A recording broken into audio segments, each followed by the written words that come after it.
ఎంత ఆనందంగా ఉందో అసలుకి. నిజంగా అసలుకి ఈ జీవితం ఎట్లాగనే కొనసాగితే ఎంత హ్యాపీగా ఉండగలుగుతానో నేను.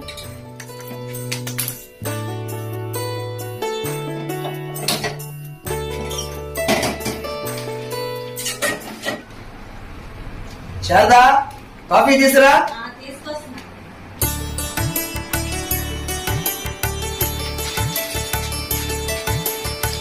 ఈరోజు చాలా ఆనందంగా ఉన్నావు.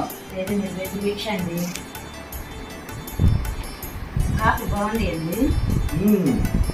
ఈరోజు నీవు ప్రేమ మొత్తం కాఫీలో పెట్టావు. సరే నేను ఈరోజు డ్యూటీకి వెళ్ళి వస్తా.